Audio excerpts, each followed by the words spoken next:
Елбасымыз, тұңғыш президентіміз Нұрсұлтан Әбішұлы Назарбаев айтқандай, 16 желтоқсан тарихымызда алтын әріппен жазылатын күн.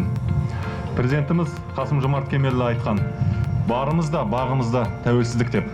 Осы арнайы техниканы өздеріңізге біз министрлікпен бірге үкіметтің қолдауымен табыстағалы тұрмыз. Біз өткен жылы 10 осылай техника алған болсақ, биыл 5 есеге көп, 50-ге жуық техника. Егер тәуелсіздіктің алғашқы жылдары Астананың енді көшкен кезінде 2 ғана пожарный депо болатын болса, қазір 12.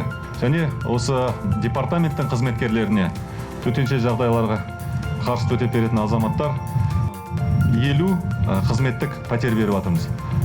Мұның барлығы сіздердің еңбектеріңізге берілген баға. Сондықтан бүкіл ұжымды мерекемен құттықтаймын. Отбасыларыңызға амандық тілеймін, дендеріңізге саулық тілеймін. Мереке құтты болсын.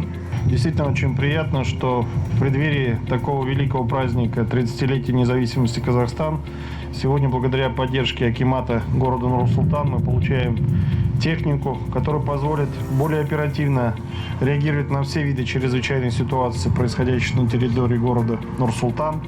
Поэтому я желаю, чтобы ваша служба проходила всегда в условиях, позволяющих оперативно принимать меры реагирования. В этом должна быть и наша с вами обязанность и забота об этом городе. С наступающим праздником, здоровья, успехов и благополучия!